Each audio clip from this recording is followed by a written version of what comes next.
Hello hi ನಮಸ್ತೆ ಎಲ್ಲರೂ ಹೇಗಿದ್ದೀರಾ? ನಾನು ಆರಾಮಾಗಿದ್ದೀನಿ. ನಾನು ಇವತ್ತೊಂದು ಖಾರ ಪೊಂಗಲ್ ಮಾಡಿ ತೋರಿಸ್ತಾ ಇದ್ದೀನಿ. ತುಂಬ ಚೆನ್ನಾಗಿರುತ್ತೆ ಬಿಸಿಲುಗಾಲಕ್ಕೆ. ಅದಕ್ಕೆ ಬೇಕಾಗೋ ಸಾಮಾನೆಲ್ಲ ಇಲ್ಲಿ ತೋರಿಸ್ತಾ ಇದ್ದೀನಿ ನೋಡಿ. ಇವಾಗ ಒಂದು ಬೌಲ್ ಅಕ್ಕಿ, ಸೋನಾ ಮಸೂರಿ, ಒಂದು ಕಪ್ಪು ಬೇಳೆ, ಹೆಸರು ಬೇಳೆ, ಆಮೇಲೆ ಗೋಡಂಬಿ, ಆಮೇಲೆ ಶುಂಠಿ ತುರಿದು ಇಟ್ಕೊಂಡಿದ್ದೆ, ಹಸಿಮೆಣಸು, ತುಪ್ಪ, ಪೆಪ್ಪರು, ಆಮೇಲೆ ಇಂಗು, ಆಮೇಲೆ ಕೊಬ್ಬರಿ ಎಣ್ಣೆ, ಆಮೇಲೆ ಒಂದು ಸ್ವಲ್ಪ ತುಪ್ಪ, ಅರಿಶಿನ ಪುಡಿ, ಕರಿಬೇವು ಇದೆಲ್ಲವನ್ನು ಹಾಕಿ ಇಟ್ಕೊಂಡಿದ್ದೀನಿ. ಈಗ ಒಂದೊಂದಾಗಿ ತೋರಿಸ್ತೀನಿ ಫ್ರೆಂಡ್ಸ್.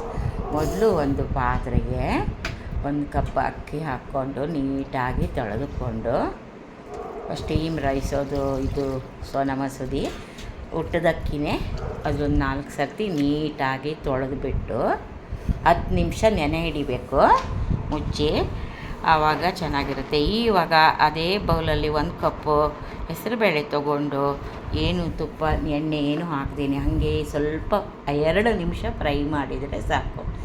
2 ನಿಮಿಷ ಫ್ರೈ ಆಯಿತು. ಮೊದಲ ಅಕ್ಕಿ ತೊಳೆದಿಟ್ಟಿದ್ನಲ್ಲ ಅದ್ರ ಜೊತೆ ಇದು ಹಾಕಿಬಿಟ್ಟು ಇನ್ನೊಂದು ಸರ್ತಿ 2-3 ಸರ್ತಿ ನೀಟಾಗಿ ತೊಳಿಬೇಕು.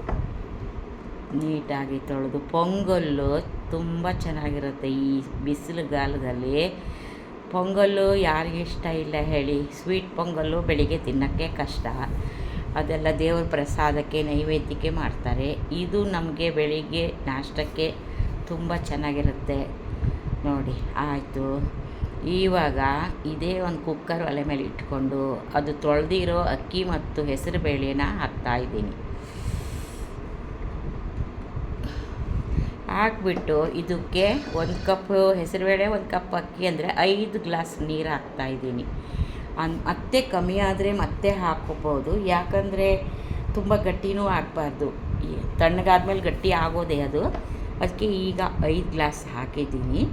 ಆಮೇಲೆ ಸ್ವಲ್ಪ ಬಿಸಿ ನೀರು ಕಾಯಿಸಿ ಇಟ್ಕೊತೀನಿ, ಬೇಕಾದರೆ ಹಾಕ್ತೀನಿ.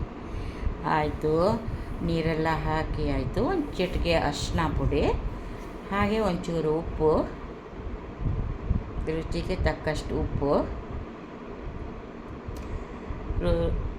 ಮತ್ತು ಸ್ವಲ್ಪ ಎಣ್ಣೆ, 1-2 ಸ್ಪೂನ್ ಎಣ್ಣೆ, ಇಷ್ಟನ್ನು ಹಾಕಿಬಿಟ್ಟು ಬೇಳೆ ಚೆನ್ನಾಗಿ ಬೇಯ್ತದೆ, ಸಾಫ್ಟ್ ಆಗ್ತದೆ ಅರಿಶಿನ ಪುಡಿ ಮತ್ತು ಎಣ್ಣೆ ಹಾಕಿದರೆ. ಇವಾಗ ಸೀಟಿ ಹಾಕ್ತೀನಿ. ಕುಕ್ಕರ್ ಮುಚ್ಚಳ ಮುಚ್ಚಿ 3 ಸೀಟಿ ಹಾಕ್ತೀನಿ. 3 ಸೀಟಿ ಹಾಕಿ ಸೈಡಿಗೆ ಇಟ್ಕೊಂಡೆ.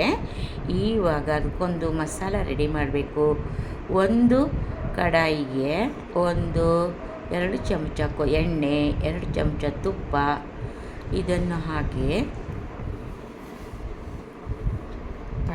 ಪಟ ತುಂಬ ಚೆನ್ನಾಗಿರುತ್ತೆ. ಇದ್ರ ಜೊತೆ ರಾಯ್ತ ಮಾಡಿಕೊಂಡ್ರಂತೂ ಚೆನ್ನಾಗಿ ಹೋಗುತ್ತೆ. ಅದಕ್ಕೆ ಈ ಸಮ್ಮರಲ್ಲಿ ಜಾಸ್ತಿ ಮಾಡ್ತೀನಿ ನಾನು. ಇವಾಗ ಇದಕ್ಕೆ ಜೀರಿಗೆ 1-2 ಚಮಚ ತೊಗೊಂಡು ಇಟ್ಕೊಂಡಿದ್ದೀನಿ. ಆಮೇಲೆ ಪೆಪ್ಪರು ಸಹ ಇದ್ರಿಗೆ 1-2 ಚಮಚ, ಕಾಳುಮೆಣಸು 2 ಚಮಚ, ಜೀರಿಗೆ 2 ಚಮಚ, ಆಮೇಲೆ 1 ಇಂಚು ಶುಂಠಿನ ಚೆನ್ನಾಗಿ ತುರಿದು ಇಟ್ಕೊಂಡಿದ್ದೆ ಫ್ರೆಂಡ್ಸ್. ಅದು ತುರಿದು ಹಾಕಿದರೆ ಅದು ಫ್ಲೇವರ್ ಚೆನ್ನಾಗಿ ಬಿಡುತ್ತೆ. ಎಣ್ಣೆಯಲ್ಲೇ ತುಪ್ಪ ಮತ್ತು ಎಣ್ಣೆ ಜೊತೆ ಚೆನ್ನಾಗಿ ಫ್ರೈ ಆಗಬೇಕು. ಇವಾಗ 3-4 ಹಸಿರು ಮೆಣಸಿನ್ಕಾಯಿ ಹಾಕ್ತಾಯಿದ್ದೀನಿ. ಹಸಿಮೆಣಸಿನ್ಕಾಯಿ ಇದೆಲ್ಲ ಎಣ್ಣೆ ಜೊತೆಗೆ ಹಸಿ ವಾಸನೆ ಹೋಗೋ ತನಕ ಫ್ರೈ ಮಾಡಬೇಕು. ಇವಾಗ ಗೋಡಂಬಿನೂ ಸಹ ಚೆನ್ನಾಗಿ ಗೋಲ್ಡ್ ಕಲರ್ ಬರೋ ತನಕ ಫ್ರೈ ಮಾಡಬೇಕು. ಯಾವಾಗಲೂ ಸಿಮ್ ಮಾಡ್ಕೊಳ್ಳಿ, ಗ್ಯಾಸ್ ಫ್ಲೇಮ್ ದೊಡ್ಡದು ಮಾಡ್ಕೋಬಾರ್ದು. ಇವಾಗ ಒಂಚೂರೇ ಹಿಂಗೆ ಹಾಕಿದ್ದೀನಿ. ಹಿಂಗೆ ಹಾಕಿಬಿಟ್ಟು ಅರಿಶಿನ ಪುಡಿ ಹಾಕಿ ಹಿಂಗೆ ಹಾಕಿ ಎಲ್ಲ ಆಯಿತು. ಇದಕ್ಕೇನು ಬೇರೆ ಏನು ಮಸಾಲ ಬೇಡ, ತುಂಬ ಚೆನ್ನಾಗಿರುತ್ತೆ. ಈರುಳ್ಳಿ ಬೇಡ, ಟೊಮೆಟೊ ಬೇಡ, ಏನು ಬೇಡ. ಆಯಿತು, ಇದೆಲ್ಲ ಫ್ರೈ ಆಯಿತು. ಇವಾಗ ಬೇಯಿಸಿದೆ ನೋಡಿ, ಓಪನ್ ಮಾಡಿ ನೋಡಿದಾಗ ಸ್ವಲ್ಪ ಡ್ರೈ ಆಗಿದೆ ನೀರು ಕುಕ್ಕರಿಂದ. ಇವಾಗ ಈ ಥರ ಆಗಿದೆ. ಇನ್ನೂ ನಾನು ನೀರು ಸ್ವಲ್ಪ ಬಿಸಿ ನೀರು ಇಟ್ಕೊಂಡಿದ್ದೆ. ಈ ತಣ್ಣೀರು ಹಾಕಬಾರ್ದು ಯಾವ ಕಾರಣಕ್ಕೂ. ಆ ಬಿಸಿ ನೀರು ಸ್ವಲ್ಪ ಇದಕ್ಕೆ ಆ್ಯಡ್ ಮಾಡಿಬಿಟ್ಟು ಚೆನ್ನಾಗಿ ಲಿಕ್ವಿಡ್ ಥರ ಎಷ್ಟು ಹದಕ್ಕೆ ಬೇಕೋ ಅಷ್ಟು ಮಾಡ್ಕೊತಾ ಇದ್ದೀನಿ ಫ್ರೆಂಡ್ಸ್. ನೋಡಿ, ಹೆಸರು ಬೇಳೆದಂತೂ ತುಂಬ ಚೆನ್ನಾಗಿರುತ್ತೆ. ಸಿಹಿ ಪೊಂಗಲ್ಗೆ ಸ್ವಲ್ಪ ಬೇರೆ ಸ್ವೀಟು ಹಾಲು ಎಲ್ಲ ಹಾಕಬೇಕು.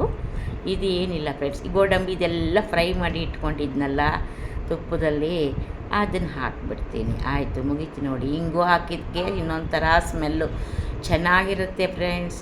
ಇಂಗು ತೆಂಗು ಇದ್ದರೆ ಮಂಗ ಸಹ ಅಡುಗೆ ಮಾಡ್ಬೋದು ಅಂತ ಹಿಂದಿನವ್ರ ಗಾದೆ. ಓಕೆ, ನೋಡಿದ್ರಲ್ಲ ಲಾಸ್ಟ್ ತನಕ. ಆದರೆ ಒಂದು ಕಾಮೆಂಟ್ ಮಾಡಿ. ಓಕೆ.